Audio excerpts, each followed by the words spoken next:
Good evening, and welcome back to another episode of Let's Talk Destiny with your host, Jamie Green. First, I'd like to thank you for joining us tonight for our conversation and want to remind you to like our YouTube channel and subscribe. There is some amazing content over there that will bless your life. As most of you know, I am uh, what I call a social advocate, and especially for mothers. That's where my heart is. And tonight I have with me a young lady who I've known forever, it seems like. Um, and she's also a mother who has experienced the loss of a child due to gun violence. And so tonight we're going to just talk a little bit about that because it's just so much going on. Every week, it seems like there is something that involves gun violence with our young people. And so we can no longer just sit back and complain. And, when it happens, everybody's all up in arms about it. But then a week or two passes and nothing is done or said or whatever. But we want to continue to, number one, advocate for our young people to find out why some of these things are happening and what we as adults can do to make things better. But as I said, most of you know, I have an organization called A Mother's Cry. So a mother's cry is not about just her tears, but it's about her voice. And so tonight, I welcome to the Let's Talk Destiny platform my friend Shanell Taylor. Hello, everyone. It's so good to have you. Okay, so Chanel, I just want to ask you a few questions, and then we're just going to talk. I try to keep it as simple and easy as possible. I prefer to say we're having conversations than interviews because I just want to have conversations. So first of all, I want you to talk about your experience as a mother who has lost a child to gun violence. How old was your son? When did this happen? And what was your mother's heart response when you first heard about it? I lost my 17-year-old son at the time. He was 17 on August the 2nd of 2015. It was about 11 o'clock at night. I received several phone calls that something had taken place and that my son was possibly hurt. And in the beginning, the only hope that I really had was that someone had mistaken him for someone else because he had plans to go to Ocean City, and the plans with his friends to go to Ocean City had fell through. And so he ended up going with some other friends to under 21 party. And I was just hoping that it wasn't him and he wasn't there. Not that I wanted to have been anyone's child, but just that frantic phone call has definitely been a change, a deal breaker in my life. The phone call came through by several people stating that there was a shooting and that the shooting was into a crowd of kids and that my son was shot and that he was hurt. And so, upon trying to get there to the scene, they redirected me to go to the hospital. When I got to the hospital, they just kept telling me that he wasn't there. He wasn't there. So my hope that it wasn't him began to grow because they were saying that he wasn't there. Yeah. But it was him. Once they did give us the opportunity, me, his father, and my daughter and my other son, um, to go back and identify him, it was him. And from that second that I knew that it was my son, my life changed drastically. My life has not been the same. It'll be 8 years, August the 2nd of this year. Wow. And it's been a trying 8 years. I tell people they see the outside of me, they see the smile, they see, that I still appear on the outside the same, or I look like I'm okay on the outside, but on the inside, it's a pain that you'll never, ever, it never ends. So, that particular night, it just really felt like a dream to me. After dealing with, his funeral arrangements and all of that, it became a reality. Like I just had to live in this reality that I have really lost one of my children, and just wrongfully. Like, he was just an innocent bystander, just sitting there. His friends said he was just sitting there laughing and joking as he always done, and that once the shots rang out, they all just started running, and he fell down. So it just, I Wow. don't know, it just it's just tragic, and like a drastic change to your life. So I had all three of my children. I've had my children since I was 17, 19, and 21. So that's really all I've known, is being a mother Yeah, to them three. And to have one of them missing has really taken a toll on our family altogether, all the way around, because it just feels like absolutely. it's a piece missing. Absolutely. And you know, when we have children, I've said this and I've heard you heard other mothers say it as well. When you have children, it's like a piece of your heart outside of your body. And Yes, you just always staring at them and like, I can't believe this came from me, and you just whatever. And so then that's gone, that's taken yes, away, not by any choice of their own, but somebody else made a bad decision that took your baby away from you. And I cannot even begin to imagine the pain. Um, and like you said, the change that that had on your life and still has to this day.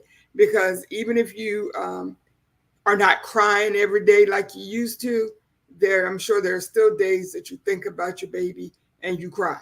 It still hurts. You know, it can be a physical ache when we're grieving.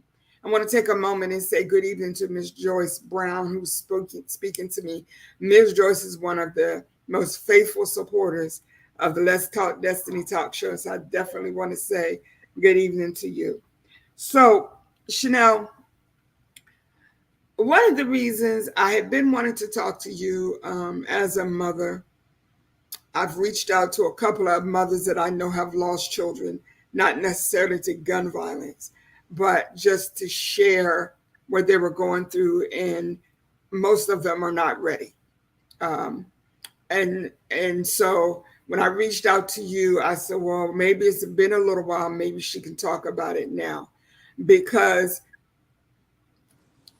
when I first started A Mother's Cry, I thought I came up with this idea because you know Byron and Trey both played ball through the Salvation Army, and it seemed like every time I would go to the games, it would be mostly mothers there, right. more so than fathers. Then it would be like some of the little boys would come to my house and spend the night, and then they'd be there like 2 or 3 days, and Wow. I'm like, dude, where's your mom? Like, Yeah. does your mother know where you are? And some of them would say, oh, she don't care, she's not home, you know, stuff like that. So it just over time it dawned on me that until we learn how to be better people, better women, until we fix whatever is going on with us individually, it's going to impact us as mothers. And so that's when I started the Mother's Cry fellowship. And you know how it is around here, like just with everything else. When you first started, you get a big response. And then as time goes on, people lose interest or whatever the case may be. But I still maintain in my heart that there is nothing that compares to a mother's love. There is a primal cry that comes out of a mother that no other sound can compare to. Right. And so last week, or 4th of July, we had a mass shooting here in Salisbury. And a 14-year-old boy was killed as a result of that. And I think like 6 other young people were shot. And immediately my mind went to the mother. I don't even know the mother. I just was like, oh my God, like, can you imagine your baby's going into a party and then you get the message they've been shot? And immediately I thought of you, because that was the same circumstance. You thinking your son is going down to Ocean City hanging out with some friends, and he ended up, you know, getting shot, and not just shot, but killed.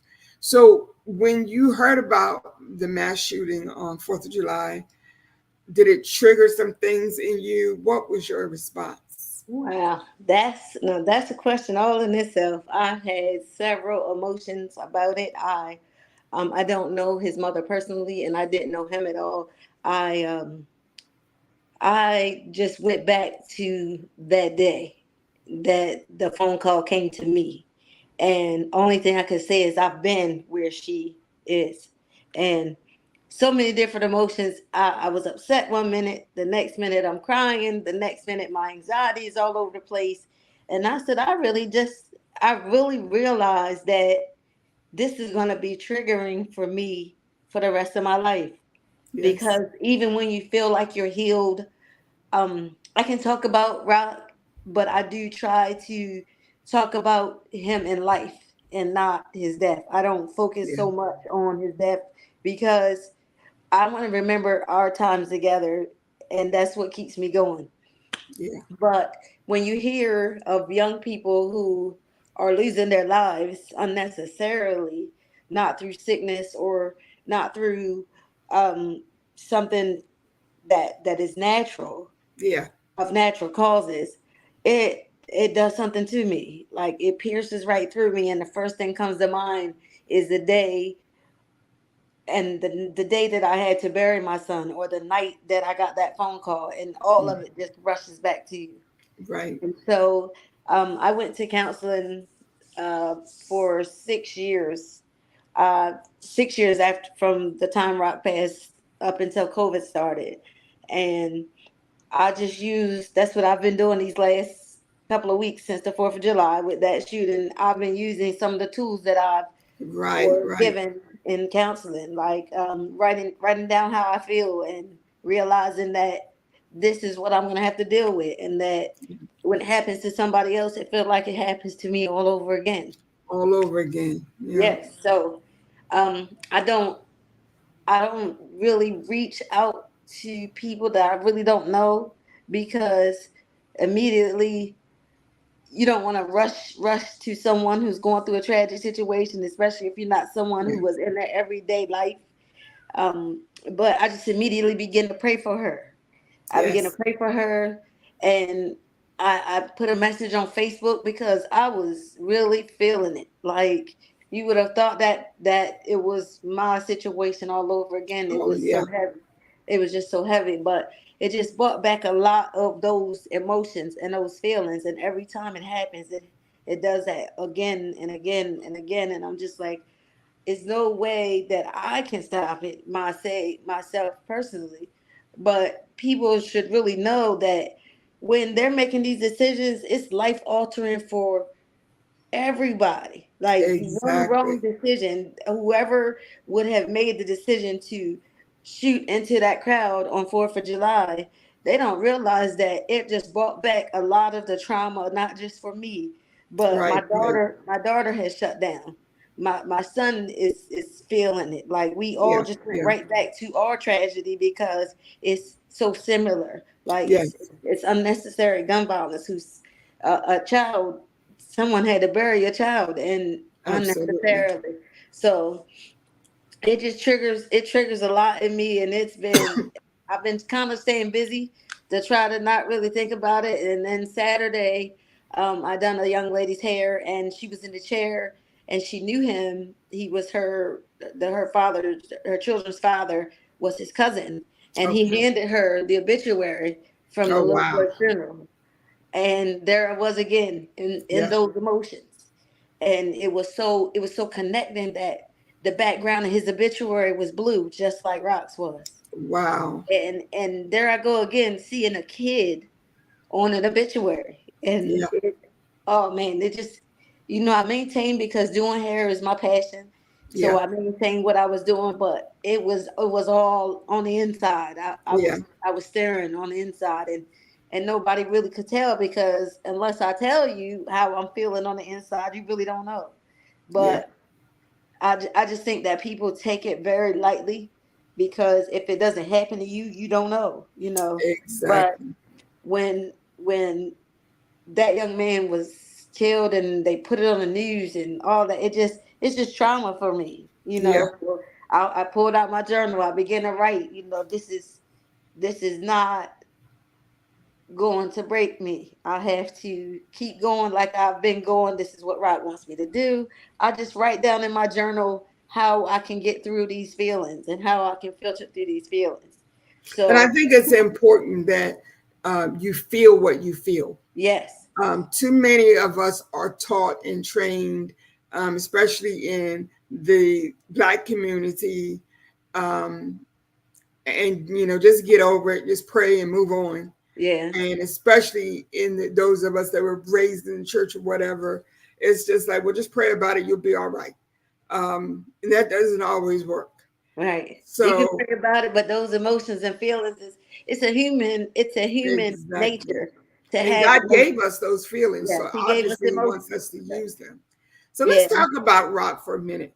I was told that he was a rapper, yes. and I think Trey was talking to me about a project that he was talking about doing, or he just did, or something like that. So tell us a little bit about Rock. What was some of his favorite things to do? Well, Rock was just that was the glue of everything, even his friendships, even his family dynamic as far as the home family, Yeah, even the family dynamics as far as our extended family. But Rock would always want everybody to get along, everybody to get together, everybody to just be happy, laugh, and just have a good time. So he was always the one that everybody went to for everything. He was a little brother, but he was the big little brother that yeah, his siblings could always go to him and he tell them, what to do and how to do it. But yeah, he was into rapping. He loved to rap.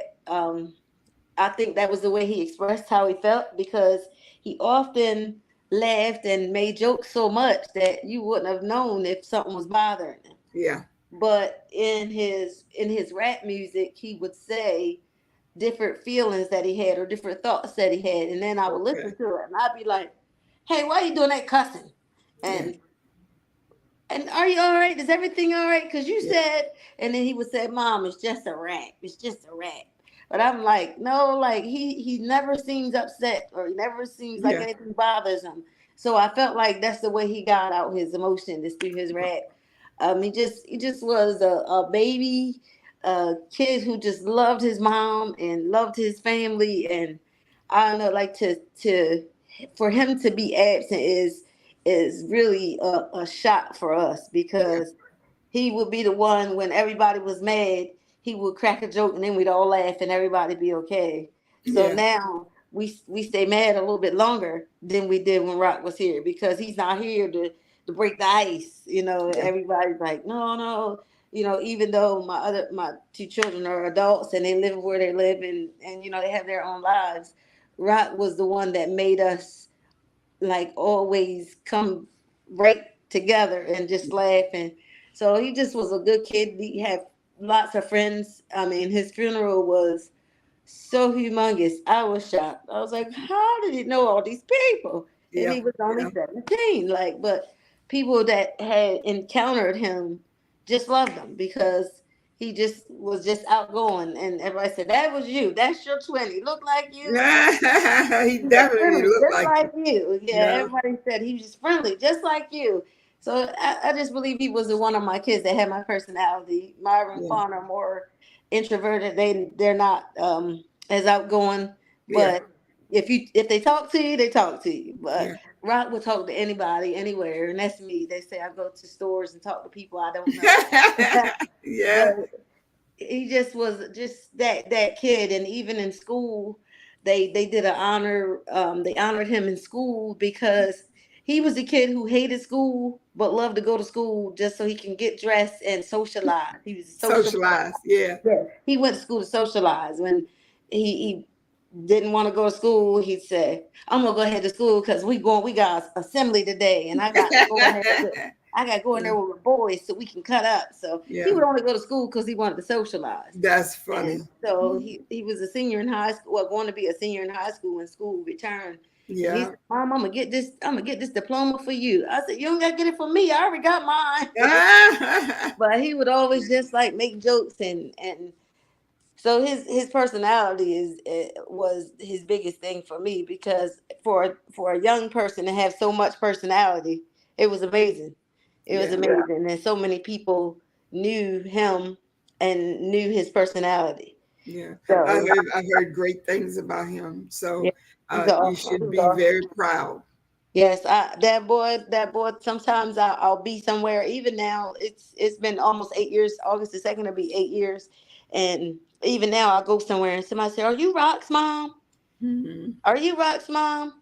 That was my friend, and I be Oh, so his absence is not just phased away. Like people are yeah. still affected by it. And then when the shooting happened on 4th of July, I seen a couple of his friends on Facebook, and they were putting up "Rest in peace, Rock, because we miss you out here."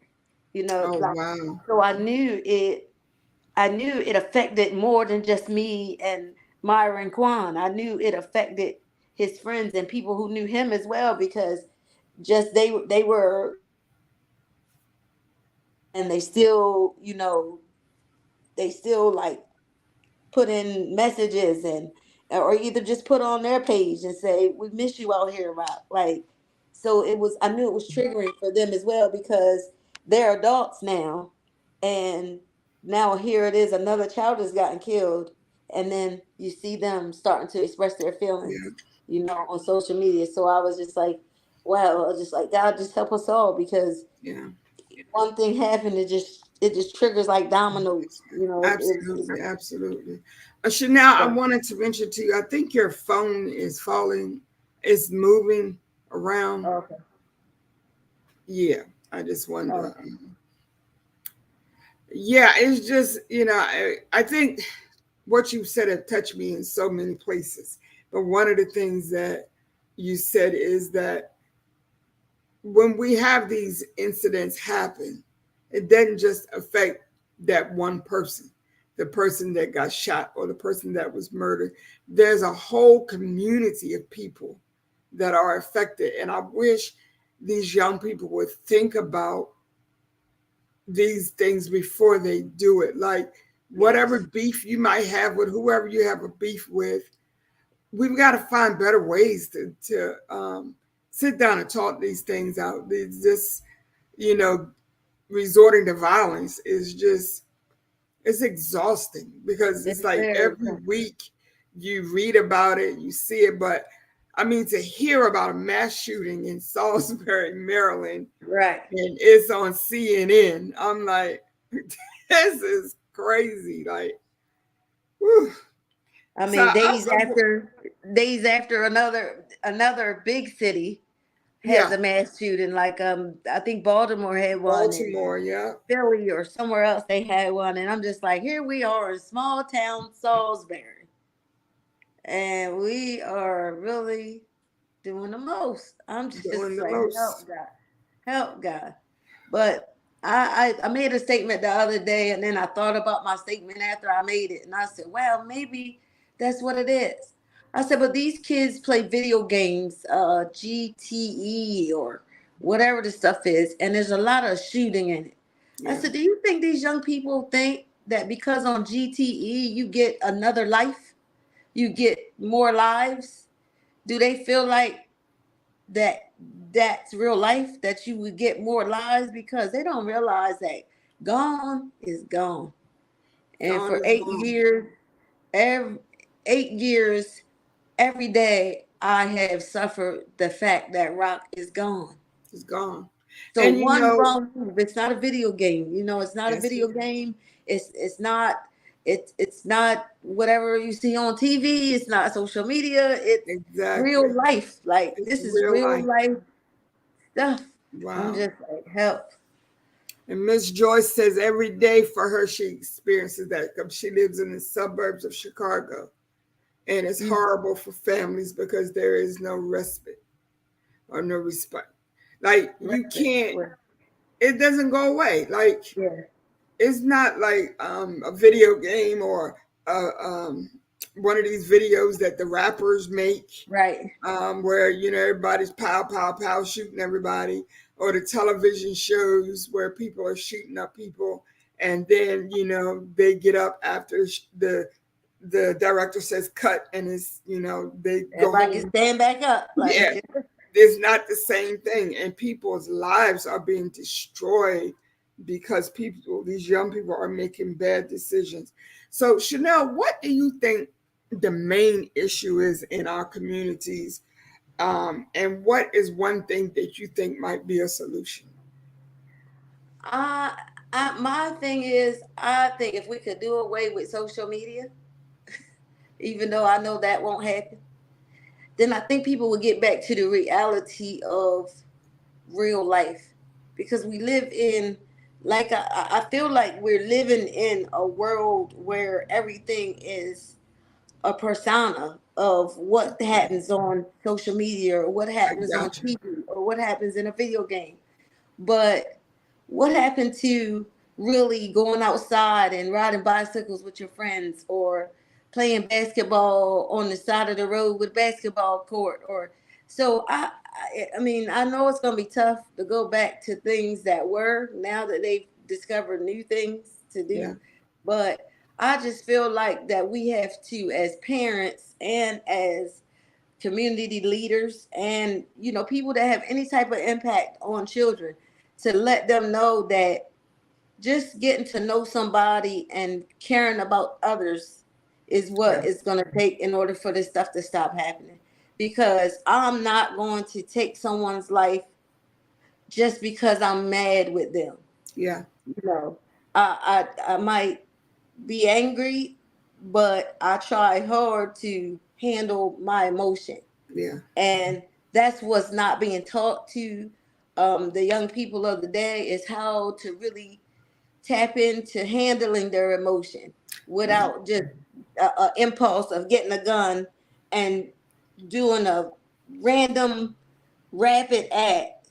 yeah, Like, we just gotta help them think through. And I had that conversation with my grandson on Sunday. I told him, I said, what you say to people will impact them, will yeah, hurt them. I said, and then sometimes you say something and you can't unsay it. He's only 6, but I explained that to him. And I said, just like if you hurt somebody with a gun, you can't take it back. So that's you right. have to monitor what you say that hurts people, because then you'll monitor what you do that hurts people. And if Absolutely. if we instill that in kids, and start really holding them accountable for the things that they do and the things that they say that are hurtful from a young age, Yeah, and then they won't grow up feeling like just do whatever. We need to get back to the consciously thinking, oh no, that's not right to say. yeah, Oh, that's not right to do. Right now I just feel like everybody's just doing whatever, but that's because that's what's being shown yeah. to them, through different social media and different Mediums, things. yeah. And But it's what like we as our young people don't understand, or they don't value life, Not um, at all. like when we were younger. Just certain things you would never even think about doing. Like if somebody even made you mad, you might swing on them. Yeah, But we might fight. Like, we yeah, might fight. but then after you finish swinging, we get up and we go home. And And we play tomorrow. We play again tomorrow. Like, we exactly, didn't stay mad and hate each other for forever. We fight. We come back tomorrow and say, "Man, we all right," that's or right. "We all right. We cool now." Yeah. But And it if you just keeps had going Essie after. Green for a mom, she would make you go pick the person up and bring them to church. And I hug them. remember I got in a fight with a girl in the 6th grade because I was bullied a lot when I was in school. And this girl and some other girls kept picking on and picking. We got fighting. And mom, Essie Green, Yes, she ma'am. takes me to the girl's house, and she sits down and talks to the girl's mom, and I'm sitting there like, oh my God, I don't believe this is happening to me. And then they ended up, mom said, okay, well, I'll pick her up Sunday. Sunday. And the girl started the girl started coming to the church. I was like, how embarrassing is this? But she was teaching us, there's a better way to handle disagreements. And you Forgiveness. have to value her, she has to value you. And since y'all can't seem to get that together, I'm gonna take you to church so you can be reminded. I was like, oh, have mercy, this was so embarrassing. Ah, Lord forbid we have tried to get these kids to go to church, but to take to Mm-mm. somebody that they mad with ain't happening. Mm. That's it. Not happening. Not at all. Goodness. Um, Cece Purnell says that she thinks it starts at home. I watched two young ladies arguing and cussing with the kids in the stroller. They think it's the right thing to do. Right. I think in many cases that is accurate because I too have seen parents cursing around the kids or at the kids, Right. threatening to do bodily harm to them and stuff like that. So when they have conflicts with their peers, they think that's what they're supposed to do. That's their You know, go-to. they don't see you talking it out or trying to explain anything. You just go straight to the violence. So that's what they think is supposed to be done. I just feel, I don't know. I have so many conflicting emotions about this because as a mom, I get concerned every time my children, even though my sons are adults now, but children or grandchildren, when they walk out the door, Mm, you don't know if they're coming home. yeah. And that's a horrible thing. Every time something like this happens, I go back to that. I remember when, what was his name? Michael Brown was killed in Ferguson. Yes. And for the longest time, whenever my son would say he was going out somewhere, I would just be anxious. I have all kinds of levels of anxiety, afraid he was going to be racially profiled, afraid a cop was going to shoot him, just so many things. And as moms, we carry that. I don't care how old your children are, Mm, you feel like a responsibility to protect them. right. And when something bad happens to them, you have a period of, maybe I should have done something different. Did you experience that with Rock? I didn't. I actually, the only thing I said was if I had any inkling, I would have locked him in my bedroom and laid in the bed with him and laughed and talked all night long so he Yeah, wouldn't go anywhere. But as a mother, Rakim was very structured. He was very structured. So at 17, he was on his way to 18, and about 6 or 7 months from that time, wow, I'm like, I have to give him a little leeway because he's about to be adult age. yeah, So he would have to tell me, Mom, I'm going out. I'm gonna stay at such and such house, or yeah, I would know what the plan is. And so I didn't experience any regret because I feel like as a mother, they were very. They said I was mean. I don't think that I was mean. I was just very caring. I just my kids were my world, that's and right. they still are. And now my grandkids are, and Yeah, people like my daughter tells me all the time, "You're so over the top." That's how you were with us, just over the top. I said, "Well, you turned out all right, so let my grandkids have this phone. Let my kids okay. have their over the top grandmother." But I didn't. Yeah, I didn't experience any regret as far as my parenting skills because Rakim was on the right track as a young man as to how he carried himself. Um, just knowing what I know now, I might would have just held him, locked him away if I Yeah, could have. But now, soon as I heard about that shooting, um, I text Raekwon and I said, "Hey son, where are you? Are you safe?" And as soon as something happens, the first thing I do is scramble to my phone yeah, and contact Raekwon. He's 27 years old, and I'm still calling him like he's this teenage kid, but yeah, yeah. he understands and he explains to me, "Mom, I'm safe." He lets me know where he is. He lets me know he's very introverted. He stays to himself. He's not an outgoing person at all, like going out to parties or any of that. So, but still, it's like I get a panic on the inside that I need to check on him because something's going on. Like, Yeah. and just once you've experienced that trauma, but they were taught like to love one another, and just certain things were instilled in them, so I just never would have to have regret about my parenting as far as my kids, because they were disciplined. I was not mean. As they would say, I was not mean, but they were disciplined, and they knew that they were going to be held accountable for their actions. And And that's that's what. one of the things that really Yes. disturbs me when something bad happens. People always want to start saying it's the parents. The parents should have done this. The parents should have did that. I remember when Byron, who you know very well, when he first got arrested and sent away this last time, I lost track of how many people literally had the nerve to say to me, "Don't you feel like a failure as a mom?" And I mean people in the church that my parents Oh, pastored. And I said, "No, I don't," because he's an adult he makes his own and decision. he made his own decisions. And Right. just like you and I, we've all made decisions that our parents would not be proud of, but we What? have to suffer the consequences of those decisions. But it still kind of disturbs me even right now when I hear people automatically go to, if their parents were doing this, if their parents, because there's just some things that you can teach your children, you can train your children in certain ways, but the street, their friends have a whole different type of um, effect on them.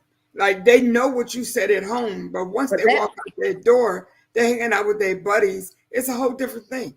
And yeah. so I felt bad for a long time, not because I knew that I felt like it was my fault that he was in prison, but I thought back over the years of our relationship and his father dying and just a whole lot of things that I know it affected him to become the person that he had become. So I felt bad about those things, but like you, I didn't have any regret about my raising him or teaching him or whatever, because again, he made his own choices. Sure. Right. And so I also wanted to ask you for your opinion about what we need to do as a community. Now, I've seen notes of people, not notes, I've seen pictures on Facebook of people having different events since this happened, walks and prayers and something. I don't know what, something I saw. I don't know what they were doing, but um, I didn't hear anything about it until after it was I, over with, and then I see the stuff being talked about on social media. and on the So, news, I seen it on the news actually. right. So I'm saying, how can we as a community come together when all of us don't even know what's going on? There are those of us who are community activists, social activists. We're leaders in the community. We love children. We love our youth, whatever. But we need to centralize these efforts. Like everybody needs to know what's going on so we can all be involved. I Right. should not find out the day after on Facebook, because everybody's not on Facebook Right. that wants to be involved. So I suggest that somebody puts together some kind of a committee, and then get email addresses and phone numbers of people that want to be involved, and keep everybody abreast as to what we're doing. What do you recommend that we as a community can do so that we can unite and let our children know that we're here for them? I think first of all we have to connect as people. To me, I feel like the community isn't connected. We have to connect for more than just insight on a tragic event. Like they have the folk festival, or they have um, the pride festival or the parade. We have to come together as a community, not just Yeah. for negativity, not for things that are happening, but just so that we know that we can love and trust one another. Right, Because right. that is one of my biggest issues. Because the moment someone is upset with you, they will use your tragedy to hurt you. So how can I feel like I can trust Right. or connect with people who, if there's no trust and no connection, when it comes to a tragic situation, that's not enough to connect you. You have Yeah. to be connected Before the tragedy. before, after, and during. Like you have to just maintain. So basically, I just feel like our community needs some connection. So an idea that I would come up with is the way the um the flyers that they put in the mail to let you know a new restaurant is opening, or they put it in your mailbox, or stick it on your windshield, or Yeah. any Or on your door. on your door, Yeah. or advertising, with flyers on a pole. Do you advertise for a yard sale on a pole? Yeah. So Yeah. I just think that those type of things are what draw people near. So if you want to have a community event, it shouldn't just happen when something bad is happening. I think that it should be something that today we're going to focus on. This Saturday we're going to focus on 2 to 10, Yeah. and we're going to bring out 2 to 10 year olds, and we're going to face paint, and we're going to do that not because Yeah. something bad has happened, but because we want our kids to trust us, and we Yes. want our parents to connect and have trust amongst each other. I Because love that. we have so much hatred that when a situation occurs, you got parents arguing. I've That's seen right. parents arguing. This kid is 14 years old and has lost his life, Yeah. and these grown people are on social media arguing. I don't get that, because that's where we have more hatred than we have love, and there we have more distrust than we have trust, and we have no connection. The connection is broken. So we have to connect as a Absolutely. community, as people. I'm not big on color. I feel like connection should be with people, because you don't know Yeah. who could make a difference in your life. That's One true. of Rock's most favorite people was one of his one-on-ones he had for his IEP in school. And when I tell you she impacted his life, she really impacted his life, because she showed him that she cared. Yeah. And Yeah. she was a Caucasian lady, and when I tell you she was Rakim, love for Rakim, that I was halfway like, this lady thinks she his mom, like, but she really Yes. loved him, and that connection and that love that she showed him, it meant a lot to him, and it meant a lot to me. So this is what we have to connect as people We first, have to. We because have if to. we don't connect as people, we can't gather together to do nothing. Like Absolutely. you ain't gathering together to rally together for positivity when you as people are arguing and fussing, and we have a 14-year-old child that has to be laid to rest. There's Yes, no argument here. There's nothing that you could possibly be upset about other than the fact that there's a child who wrongfully lost his life. And I'm not big on pointing fingers. Like, you can sit on social media and play the blame game all day, yeah. but at the end of the day, this is what we're dealing with. I had to bury my 17-year-old son. She's buried her 14-year-old son. There's been other teenage children or young adults who have lost their life. So we need to be able to look at the bigger picture, Yeah. and we need to be able to connect as a community. I don't mind getting some postcards, writing on them, on this particular date we're going to gather together and go put them in some mailbox, or stick them Yeah. in some windshields, or they Yeah. do it when they want you to come to a party. That's So correct. this is a party that needs to be had. So I just feel like there's other ways of connecting. You can't always connect through social media, because everybody's not into that. That's Or right. if That's they're right. anything like me, I'm always working. So when I get Yeah. on social media, it's the middle of the night. So I find out about it Yeah. after it's already taken place. It's So, already taking place. Yeah. but I love that. I love there's that because it does boil down to community, unity, knowing who we are, because if we don't know who we are, we're not teaching our children who they are, so they don't have understanding of the value of who they are and what they bring to the world. And they just, so that's why it's so easy for them to take a life, because they don't see the value in that life. But it's like you said, we have got to come together. And I'm going to say this and then I'm going to let you go, because I absolutely understand what you're saying about the adults arguing while this mother is struggling with having to bury her child. Because I've seen people who fussing about, whose fault it is and who shouldn't have done this and who shouldn't have done that. In the meantime, this woman has lost her child.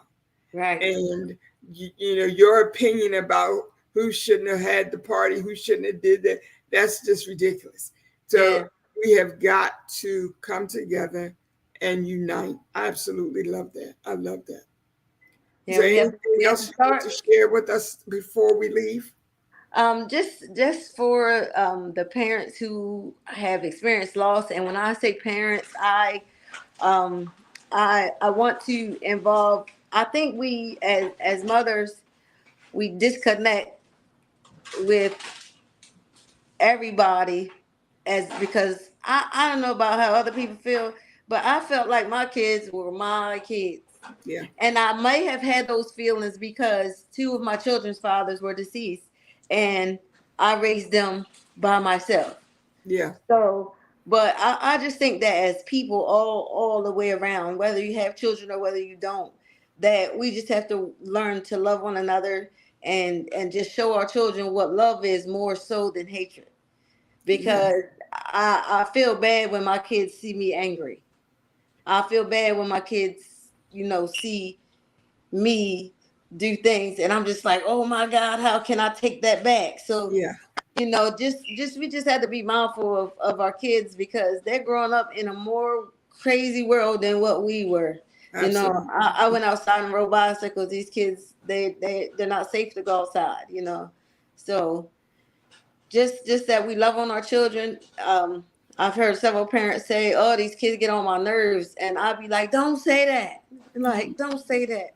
I do anything for Rock to get on my nerves right now. Yeah, He'd be 25 years old and he could get right on my nerves right now. I would do yeah, anything for it. So just that parents just love their kids and don't take their children's lives and their relationship for granted because just speaking from somebody who had to get cut off out of nowhere, like nothing is promised to us, nothing. So I just, if you have children or, if you have children that are close to you, even if they're not your children, just love on them. Just love on them. Because I do absolutely. anything today to love on my boy. But now Wow, I treat my grandkids that way. Like my grandkids, I hug them, I kiss them, I hug them, I kiss them, and I tell them I love them all the time. And there's one thing, if we ever have to part, they know that I love them.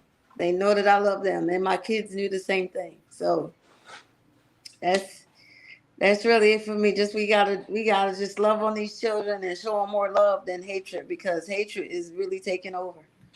It's taking over. absolutely.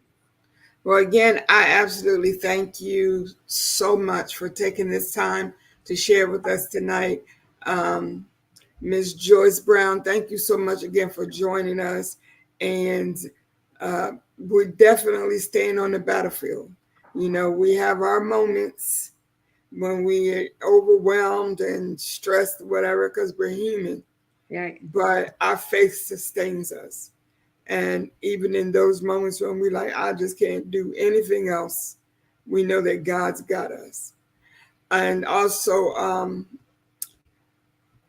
Cece mentioned that her mom went into a deep depression after Robbie was killed. Yes. And so she had to turn into the parent to kind of help her mother get back on track. And so there is nothing, and I say this all the time, and I have nothing against fathers. I love fathers. I'm not from the mother and the father school. When I was younger, I used to say that because that's how I felt. Right. But as I got older, I realized I can't be somebody's father. Yeah, I don't know how. I can't be the best mother I can be, but I was not created to be anybody's father. And I know there's still people that disagree with me, but this is my show, so Right. We can um, agree to disagree. Like, yeah, that's that's the part of connect. That's the part of connection. You got to be That's able right. to That's right. But disagree. I do, that I just feel for you. Like I've been wanting to reach out to you for a long time, but I just didn't know if you were ready. You know what I mean? Like some people just, there's no time limit on grief. There is no No. road map. There is no manual for how you do it. Everybody's different. And so, but I just wanted to reach out to you and let you know that I love you, Oh, I love um, you too. here for you in any way I can be here for you. And I appreciate you coming to the platform tonight to share your story and to share your ideas for how we can do better as a community. Yes. Okay. All right. Thank you so much. All right. You're And I will welcome. talk to you soon. All right. Love you. I love you. All All right. righty. All right. Bye bye.